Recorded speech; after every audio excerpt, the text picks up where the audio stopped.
My parents told the entire family I was a thief and a disgrace because I wouldn't sell my house to pay for my brother's third wedding. But they forgot one tiny detail. I wasn't the one who stole the family inheritance. They were. My name is James, and for the last 10 years, I've been the black sheep of the family because I chose to move to New York and start my own business instead of staying in my small hometown to run my father's failing hardware store. Last month, my younger brother Kyle decided he wanted a destination wedding in Hawaii. The problem? Kyle has never held a job for more than 3 months, and my parents are living on Social Security. During a Sunday dinner, my mother looked me in the eye and said, "James, you have that big house in the city. You don't need all that space. If you take out a second mortgage, we can give Kyle the wedding he deserves." I laughed, thinking it was a joke. It wasn't. When I said no, my father stood up and told me I was no longer his son. But it didn't stop there. 2 weeks later, I started getting calls from debt collectors. Someone had opened 3 credit cards in my name and maxed them out at luxury boutiques. I knew immediately it was Kyle. When I confronted him, he laughed and said, "It's family money anyway, James. You owe us." That was his biggest mistake. I didn't call him back. I called the police. I filed a report for identity theft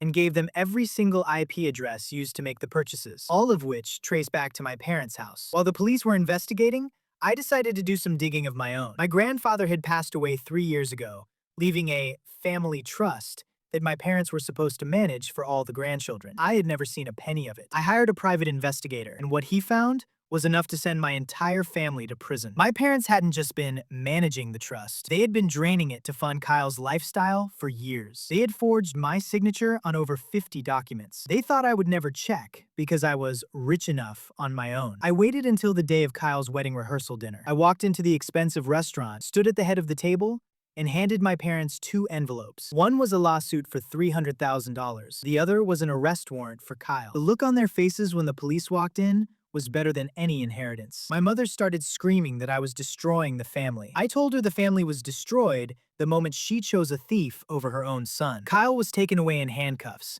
and the wedding was canceled. Now, I'm suing my parents for every cent they took from the trust. They're losing their house, and the rest of the family is blocked on my phone. Sometimes, being the black sheep just means you're the only one with a conscience.